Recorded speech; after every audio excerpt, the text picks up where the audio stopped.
안녕하세요. 행복씨앗입니다. 오늘도 시장을 정리하면서 하루를 마무리하는 시간을 가져볼까 합니다. 오늘 우리 시장은 코스피도 코스닥도 하락 마감했습니다. 코스피는 0.59%, 그리고 코스닥은 2.16% 하락 마감했습니다. 최근 들어서 이 주식시장 주변에 외적인 요인으로 시장 안에 많은 종목들이 영향을 받고 있습니다. 예전에 여러분들께 유튜브로 정리를 해드렸는데, 여기 보시면은 제 유튜브 채널에 들어오셔서 이 체계적 위험이라고 한번 검색을 해보세요. 그러면은 이렇게 주식시장의 체계적 위험, 그리고 비체계적 위험이라고 이렇게 설명된 동영상이 있습니다. 여러분들 다 아시겠지만 간단하게 말씀드리면은 이게 주식시장입니다.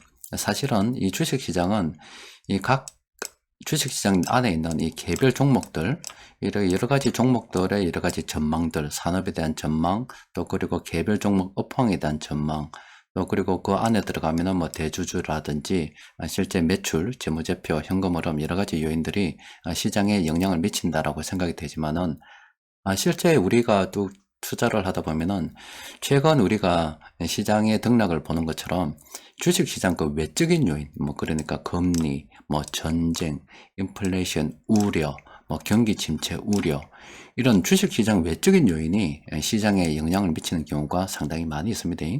그래서 주식 투자를 처음 하시는 분들께서는 이게 상당히 이해가 안 될 거예요. 그러니까 우리 주식시장은 주식시장 안에 있는 어떤 종목의 연구를 통해서 등락을 갖다가 점칠 수 있는 것이 아니라 아울러서 주식시장 이 외적인 요인들도 함께 바라봐야 됩니다. 그래서 이 주식시장의 외적인 요인들이 이 시장에 영향을 미치기 때문에 그것을 갖다가 전문적인 용어로 체계적 위험이라고 합니다. 그리고 이 각 개별 종목의 여러 가지 상황에 따라서 뭐 주식이 오르기도 하고 뭐 주가가 오르기도 하고 떨어지기도 하는데, 그게 바로 비체계적 위험이라고 하는 겁니다.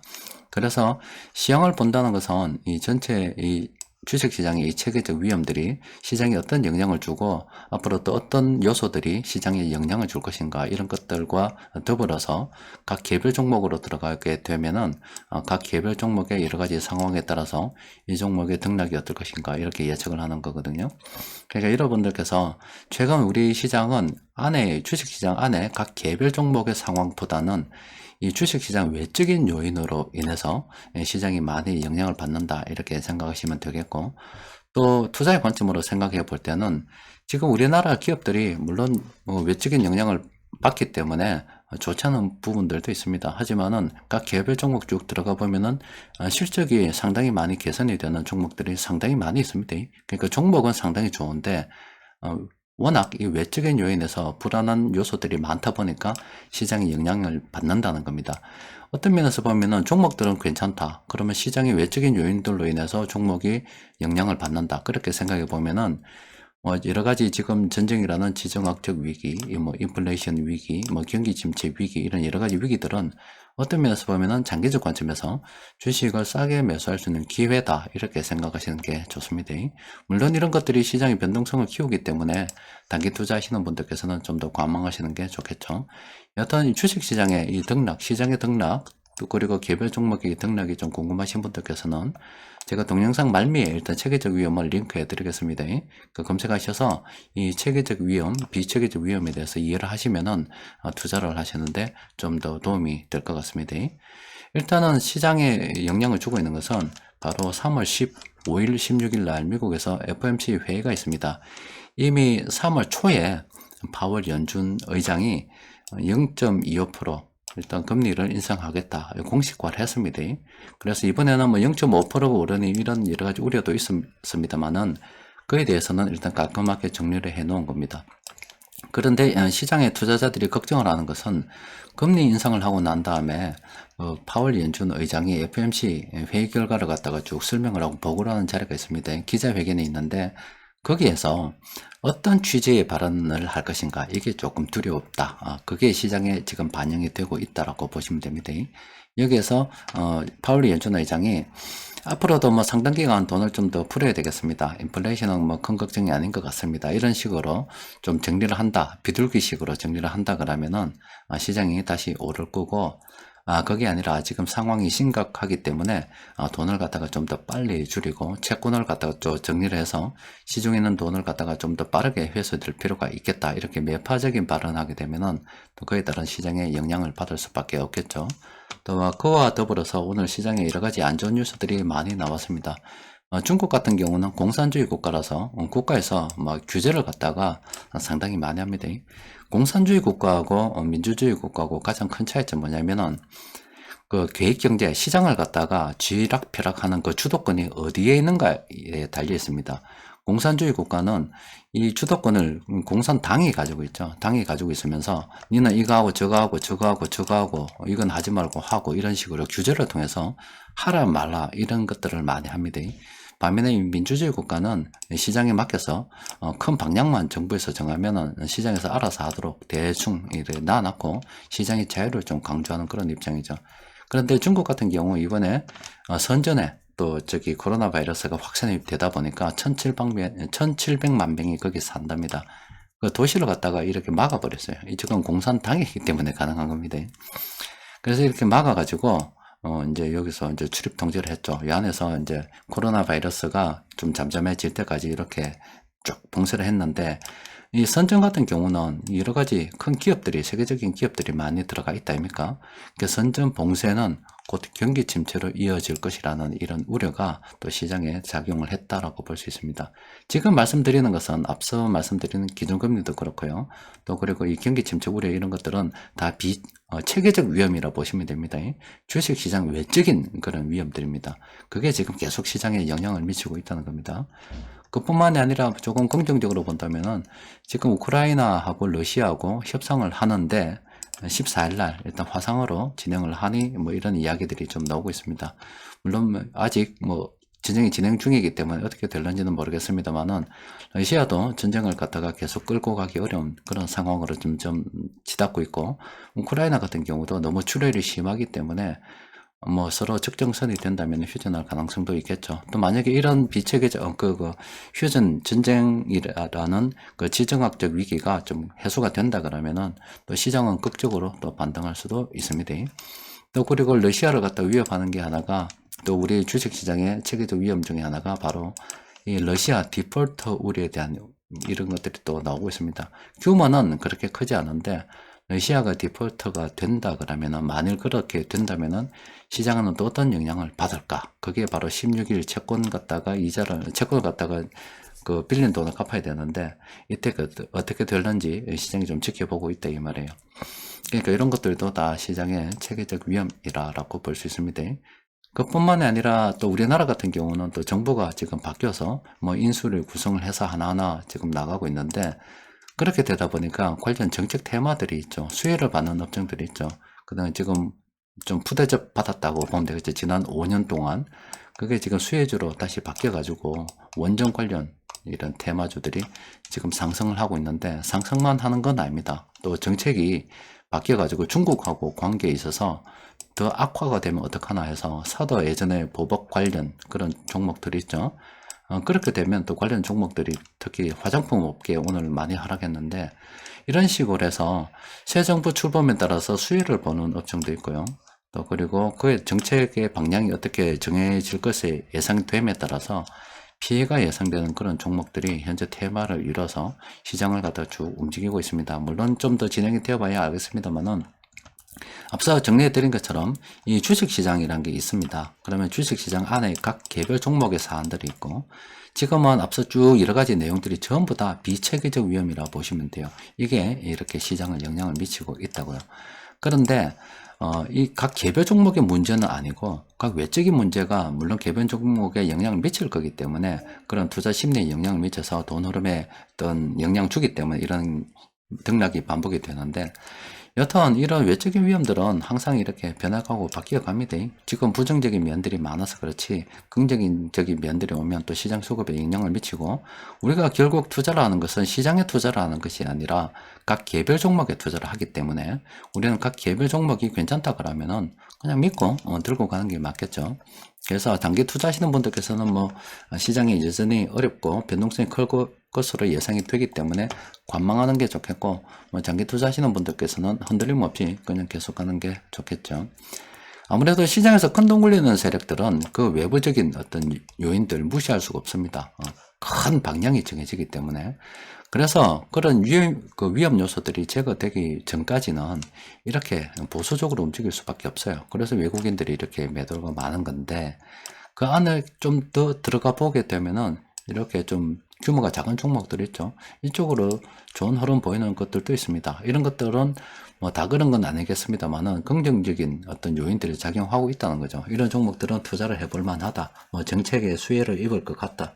뭐 이런 여러 가지 요인들이 있기 때문에 그냥 우리는 복잡한 내용들, 그러니까 시장에서 큰 돈 굴리는 세력들의 마음을 어떻게 알겠어요? 우리가 보는 것은 딱 당면된 그 딱 현실입니다. 오늘 돈 들어왔다는 거예요. 이 종목으로 그냥 돈이 들어왔다는 거고, 그럼 이 업종으로 돈이 들어왔는데, 구체적으로 어떤 종목들로 돈이 들어왔고, 그럼 그런 종목들을 우리가 지금 당장 투자를 할 수 있겠는가 없겠는가, 이것만 우리는 잘 생각하면 됩니다. 그러니까 일단은 시장에 돌아가는 큰 메커니즘은 우리가 이해를 해야 되고, 실제 우리가 투자를 하는 것은 그 안에 있는 각 개별 종목이기 때문에 이 개별 종목이 괜찮은가 나쁜가, 지금 현재 투자할 만한 상황이 되는가 안 되는가, 이것만 잘 판단하면 안 된다 이 말입니다. 자, 종목들 보면은 오늘 세력들이 공통적으로 매수한 종목이 이렇게 6개 종목이 있는데 몇 개 없기 때문에 바로 살펴보도록 하겠습니다. 일단 이 KCC라는 종목은 지금은 괜찮다고 봅니다. 추세 같은 경우는 아직은 좀 더 상승할 여력이 있다라고 일단 판단이 되고, 또 그리고 이제 이렇게 올랐다가 지금 좀 떨어져 있는 이런 상태잖아요. 그러니까 이런 종목들은 지금 관심을 가지고 한번 살펴볼 만하죠. 수급 좀 더 들여다보면은 최근 들어서 세력들이 다시 이렇게 조금 매도를 하고 있긴 합니다. 그죠? 조금 매수했다가 지금 매도를 하고 있는데, 아직은 뭐, 완전히 다 정리된 시점도 아니고, 적당하게 30만원 정도 지지받고 있는데, 요것들은 이미 들고 계시는 분들은 뭐 계속 긍정적으로 봐도 되겠고, 좀 더, 지금 추가 매수, 기술적 지표가 무너진 걸 이용해서 세력들이 다시 매수한다 그러면은, 오늘 매수했지만 내일도 계속 매수해서 들어온다 그러면은 좀 더 목표가를 한 예전 전고점 정도 잡고 40만원 정도 잡고 매수도 할 수도 있겠죠. 그러니까 요거 같은 경우는 뭐 신규 조건은 그래도 아직은 좀 가능하다, 이렇게 일단 볼 수 있겠습니다. KT 같은 경우는 앞서 본 KCC하고 좀 다르죠. 이미 지금 주가가 많이 올랐잖아요. 이만큼. 예전 수준으로 지금 회복돼서 지금 많이 오른 상태잖아요. 이런 종목들은 물론 앞으로 좀 더 갈 수 있겠지만은 신규 접근은 현 시점에서는 좀 곤란하다 볼 수가 있겠죠. 그리고 LG U 플러스도 이거는 뭐 KT보다는 상황이 좀 낫습니다. 요거는 차라리 통신업종 선택하려고 그러면은 KT보다는 LG U 플러스가 훨씬 더 낫겠다, 이렇게 볼 수가 있겠네요. 그리고 통신업 관련해서 예전에 많이 정리해 드렸다시피, 예전에 통신업이 한참 성장할 때는 사람들이 집에 전화기가 있었는데 그 전화기가 사람들 손에 들려졌거든요. 그래서 통신업이 굉장히 성장주로 각광을 받았죠.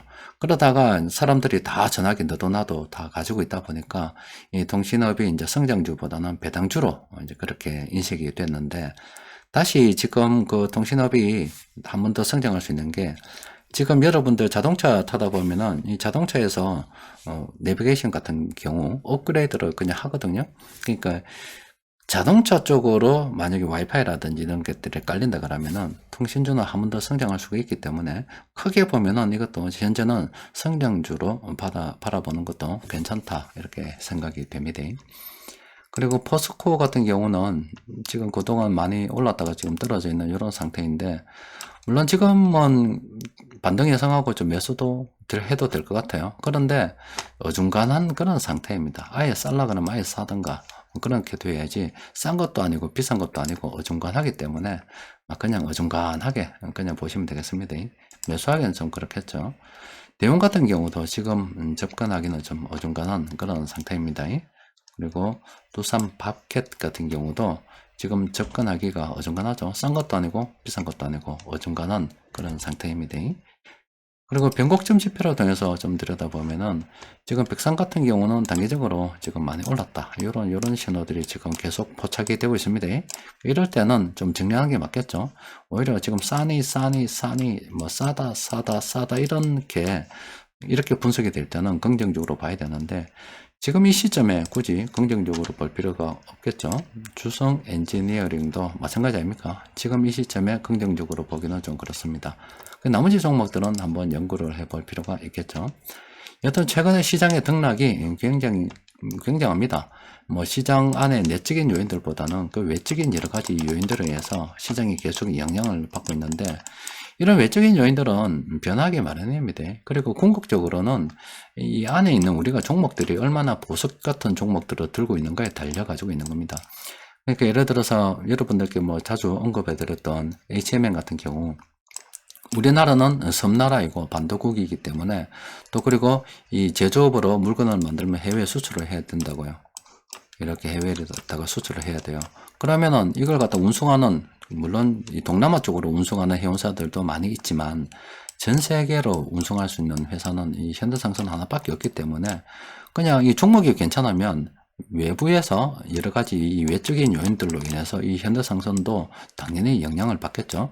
하지만 이 종목이 그 오르고 내림을 쭉 생각을 봤을 때 이 종목은 전 세계 경기가 가장 좋을 때 또 최고의 주가를 갖다가 형성하는 종목이라서, 그때까지 여러 가지 시장의 체계적 위험이 있겠지만은 그 전까지는 계속 성장주로 보고 쭉 들고 가는 겁니다. 그러니까 이럴 때일수록 내가 왜 이 종목을 투자를 하는가, 이런 그 내가 투자하는 이유에 대해서 명확하게 이해를 해야 되겠죠. 그게 아니라 그냥 아무것도 없이 오늘 시장이 오르니까 사고, 아니면 떨어지니까 사고, 아니면 싼 것 같아서 사고, 이런 것은 통하지 않는다 이 말이죠. 그러니까 그런 단기 투자 아무 이유 없이 시장의 등락에 따라서 그냥 기분상 싸다고 아니면 비싸다고 이렇게 해서 투자할 것 같으면, 지금은 워낙 위험한 시기, 시장의 체계적 위험이 많기 때문에 차라리 쉬는 게 낫다, 이래서 단기 투자하시는 분들은 계속 관망을 이야기하는 거고, 장기 투자하시는 분들께서는 아무래도 시장에 지금 당장의 어떤 체계적 위험 그런 것보다는 각 개별 종목에 집중을 해서 이 종목이 앞으로 괜찮을 것인가, 이 종목의 실적이 더 나아질 것인가, 앞으로 경제가 발전하면 시장 사이즈가 커질 것인가, 이런 데에 집중을 하기 때문에 장기 투자하시는 분들께서는 그냥 자기 형편에 맞춰서 그냥 계속 물량을 매집하면 되는 거죠. 자신의 어떤 투자 성향을 정확하게 이해하고 지금 내가 어떤 액션을 취해야 될 것인지 생각하면은 투자는 명확해지지 않을까 싶습니다. 자, 오늘은 또 여기까지 정리하도록 합시다. 이상입니다.